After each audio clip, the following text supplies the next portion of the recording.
My name is Ben, this is Board Game Dad, and today I'm going to give you my 10 best recommendations for new family board games in 2024. Not only that, but I also have a free giveaway for you. So for details on how you can win one of the games on this list, keep watching. Most of the games on this list are very new, published in 2024 or 23, and a few of the games are games that I only recently discovered, and I'm just excited to share with you. However, all of the games satisfy the same three criteria of all of my countdown family lists, which is, first of all, they are accessible for all ages, meaning none of the games on the list have very complex rules. You can teach these games in less than 10 minutes and play it with anybody. Number two, these are also engaging for all ages, which means these aren't just children's games. These are games that you could just as well play with a group of adults, yet kids are going to find something that is interesting and compelling for them as well. And then finally, all of the games are enriching. By that I mean they all have some strategic depth to them, which is going to encourage problem solving or some ways mathematical thinking. As you share these games with your kids, you can rest assured that they're also going to be enriching for them.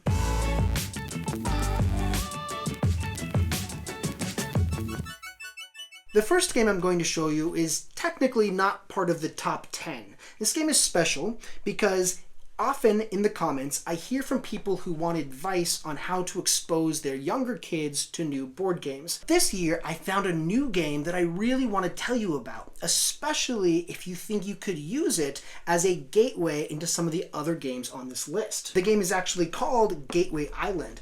And this little box actually contains the components for 21 little mini games. So it's very generic. You're talking about like little colored cubes and some dice and some markers.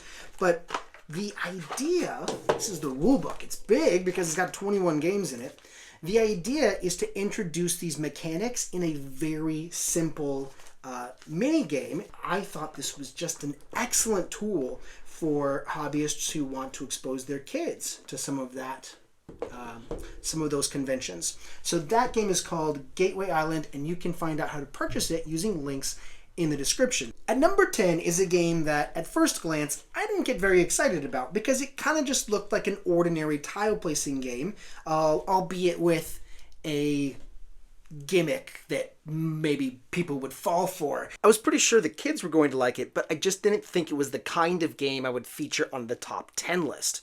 Well, I played the game and I changed my mind. The game is Sword Crafters. Now, Sword Crafters is a game where you are drafting tiles to construct a three-dimensional sword. But the thing that really makes it stand out is whereas most tile drafting and tile placement games are about tile adjacencies as you lay them on a surface, Sword Crafters, you're constructing a three-dimensional sword with 4 faces. At the end of the game, swords are rated on their length and on their quality, as well as the sword magic. Sword magic is just some objectives that are dealt at the beginning of the game. But the thing that really makes this game enriching is the game's I cut, you choose mechanic. Now, if you're not familiar with that, here's how it works. Each player is going to take a turn dividing a group of tiles into 2 parts. So initially you'll have 1 group of tiles and it'll be cut into 2. And then from those 2 groups of tiles, you'll cut it into 3. And then you'll keep doing that until you have 1 more group than the number of players.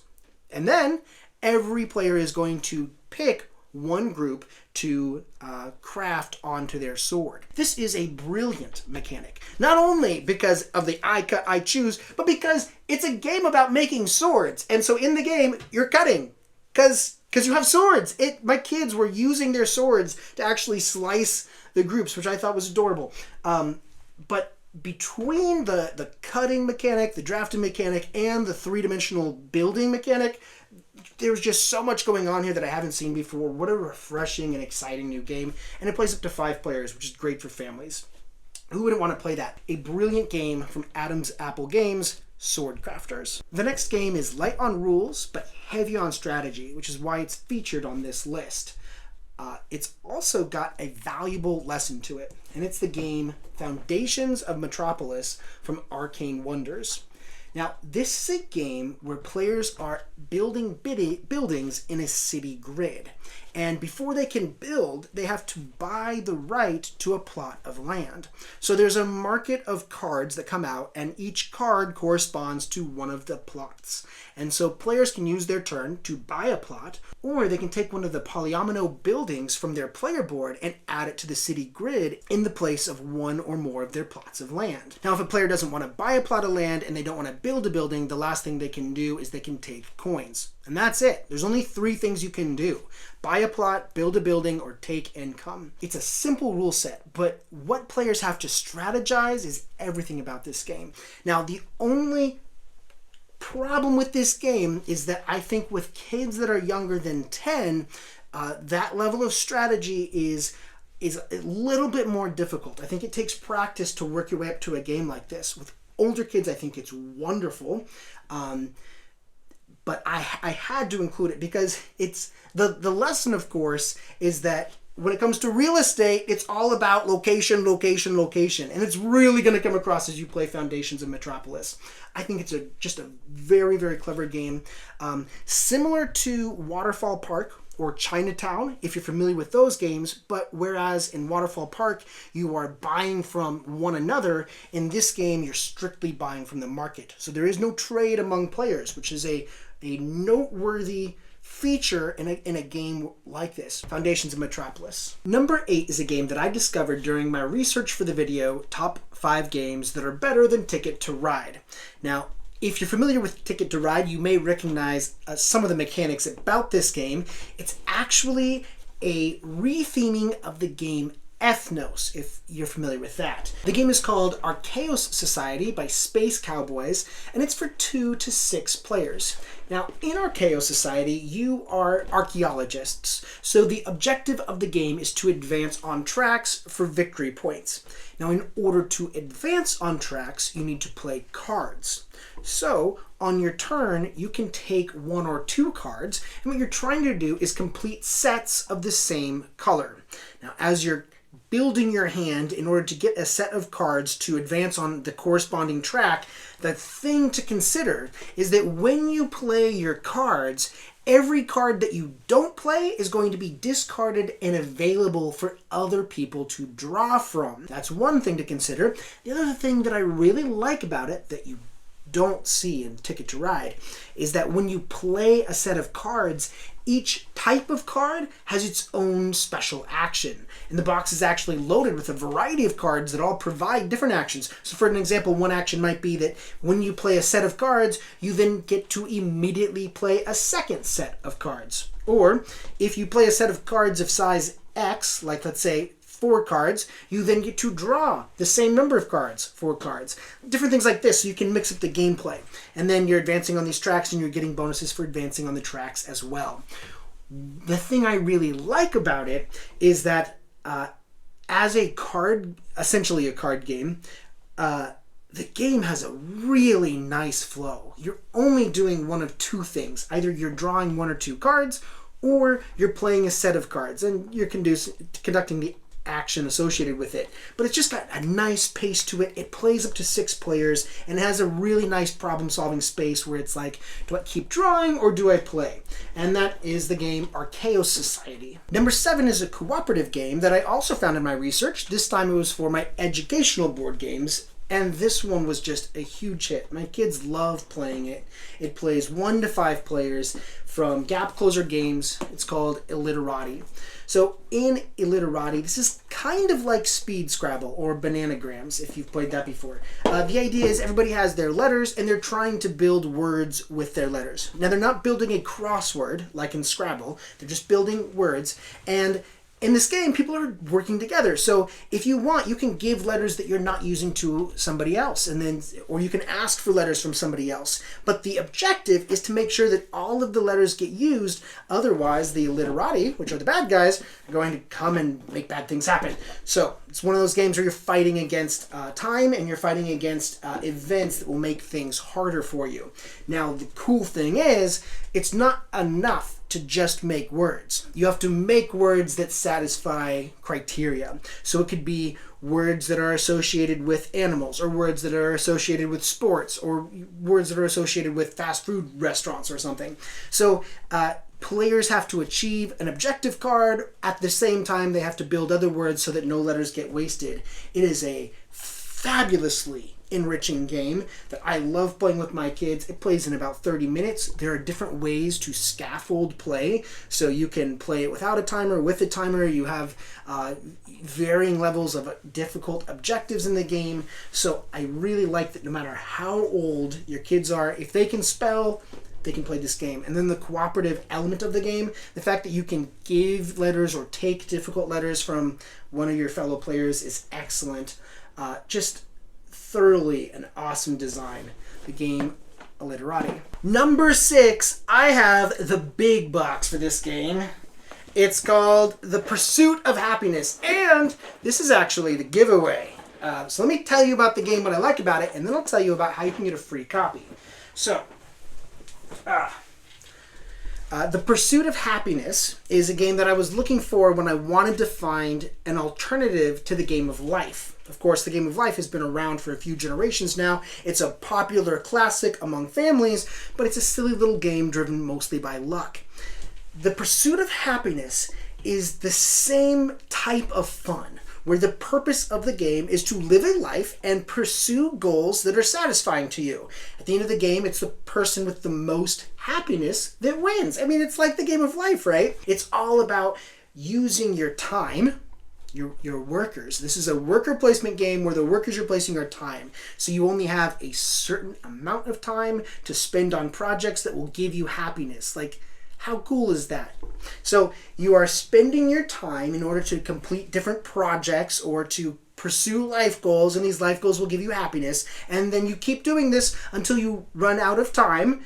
And then when you run out of time, your life is over and your final score gets counted. Even though I think this game is a clever worker placement game, that isn't even the best reason I have for loving this game. I love this game because of the funny things that you'll say when you play it. Like, you'll say things like, I'm so glad that I decided to raise a family with Sonia because it's giving me 2 happiness every round, but it's just so time consuming and I want to be able to run a marathon, but I'm acting in a play and I really don't have time for it right now. You also have some really fun objectives in this game, like live fast, die young, which is be the first to die. Living it up, be the first to have 3 short-term happiness. Like, just, these are hilarious. I really, really like how much of life is drawn into the pursuit of happiness. And I have a base copy of the game to give away to you. So if you are interested in getting a copy of The Pursuit of Happiness, here's what I've got for you.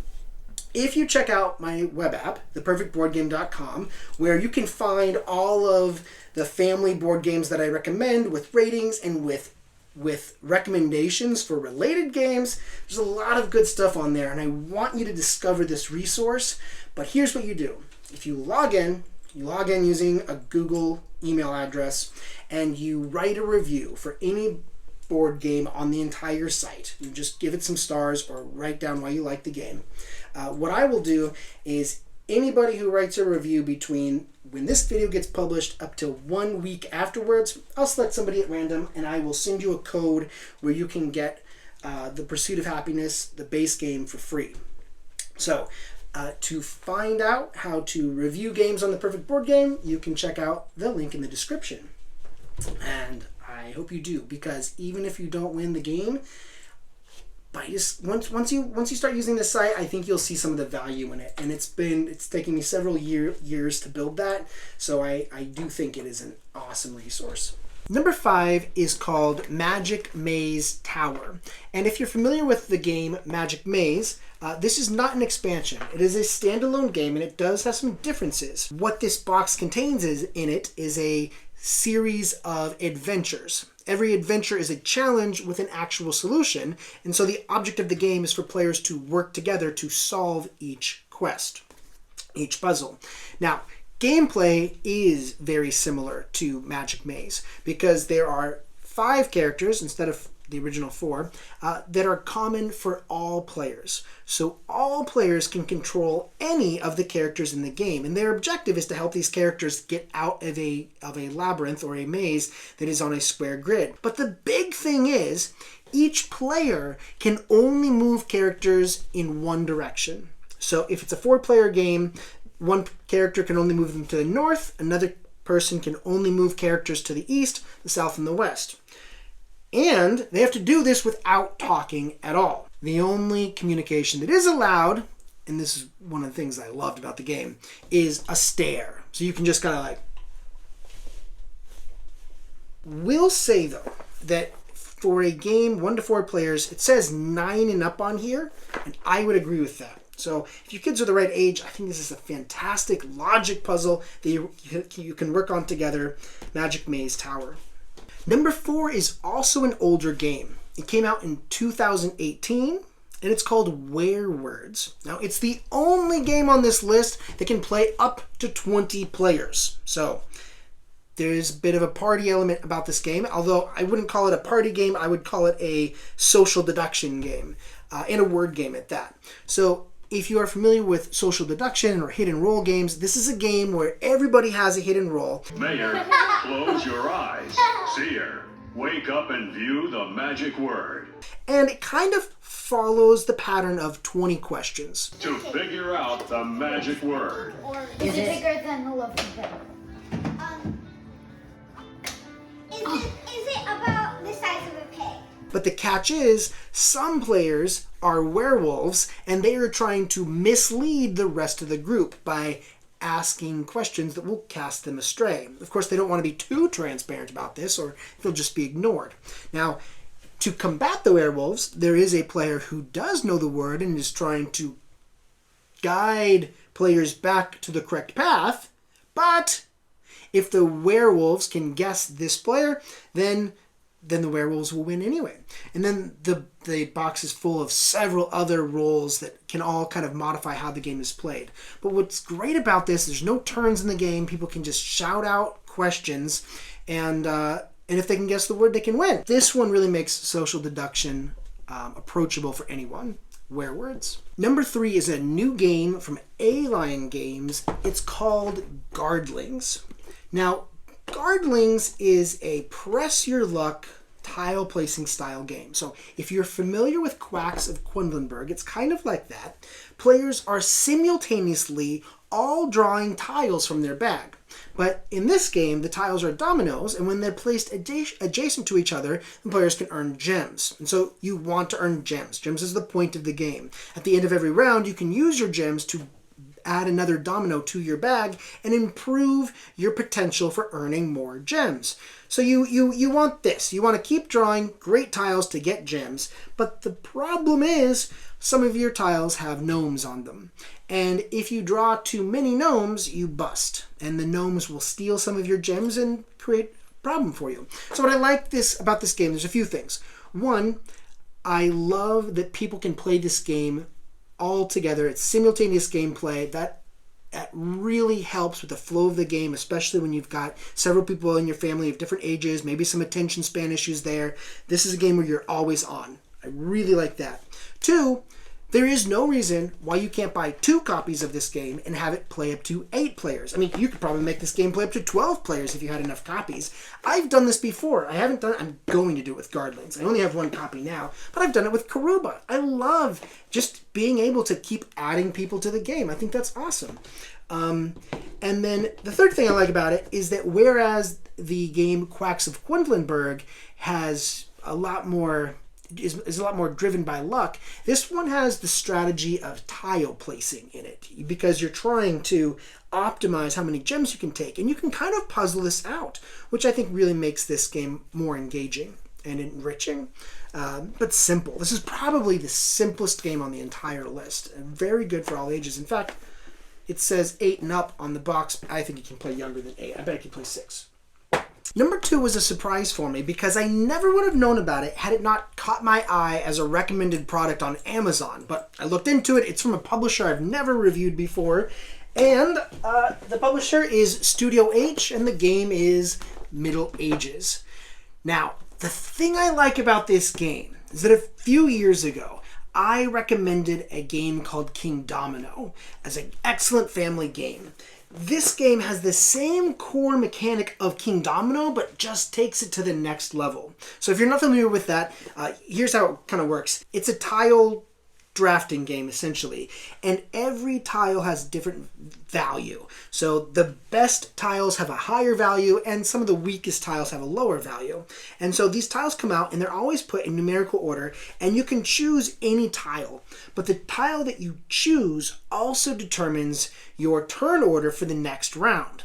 So if you take the best tile, the one with the highest value on it, you can do that, but then you're going to go last for the following round, right? This is a very basic mechanic that I think is just very, very successful when playing games with families. But what I like about the Middle Ages is a few things that it does differently and very well. One, the next several rounds of play are loaded. So while you're taking tiles for the current round, you can also see tiles below you for the following round and the round after that. So you always know what's next. I also like that every tile has it has a scoring mechanic, it has an ability, it has an action that you can perform, so there's extra stuff that you get to do. Now I will say, it is still the case that if you have younger kids, King Domino is a better game because of its simplicity. My kids are older now. They've aged since I reviewed King Domino, and this is where we're at today. Also, this game is beautifully, beautifully done. The stuff coming from Studio H is just so, the production quality is really top notch. That's the game, Middle Ages, and it plays 2 to 5 players.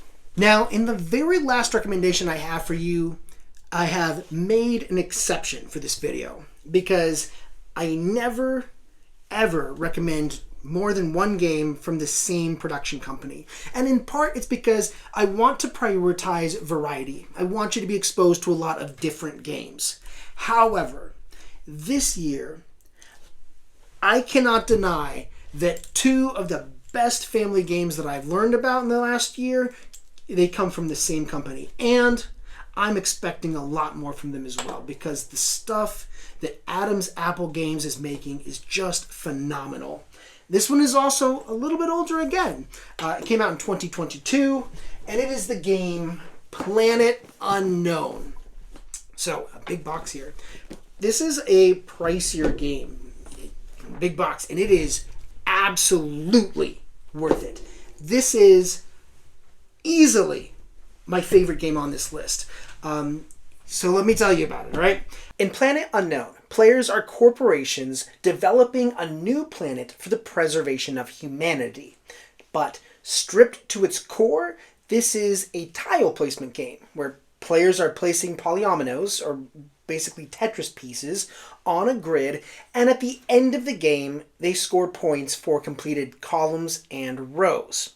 Now, there's a little bit more going on than that. Every piece that they place has 2 colors on it, which correspond to different tracks. And as the players move up on these tracks, they receive different rewards, or sometimes they can get a bonus action or tile, or they can take a card that provides them with a new objective to offer players a little bit more that they can think about as they decide each turn which tile they're going to take. Because the thing that I really like about this game is the drafting mechanic. The centerpiece of the game is a lazy Susan in which all of the tiles are stored. And during the game, players take turns being the active player. The active player rotates this lazy Susan to the sector that most interests them, and they take any tile they want. But when they do this, simultaneously, every other player will take one of the 2 tiles in the sector that faces their player board. So everyone is taking tiles from the Lazy Susan at the same time. They're all placing them on their board at the same time. They're all making track advancements at the same time and reaping the rewards. This is a game in which players are always active, and it's games like this that my family really loves. That's wonderful, but that's also not all, because every planet board and corporation board is also double-sided. So players may optionally play a combination of asymmetric boards where the planet gives them new restrictions on how they place tiles, or the corporation board may give them special restrictions or bonuses for advancement on their tracks. So this gives the game a lot of added replayability, yet even with all of that, it's still a very easy teach. My 8-year-old had no trouble learning it, although this is definitely a game that pushes her to problem solve and make difficult choices. So those are my top 10 recommendations. Thank you for watching this video, and I want to extend a special thank you for my Patreon supporters who help keep this channel independent. Before you go, don't forget to go to the Perfect Board Game and review a board game there so you can automatically enter to win the free copy of The Pursuit of Happiness. I also hope you find great value in what that tool has to offer. Thanks again for watching, and I'll see you next time.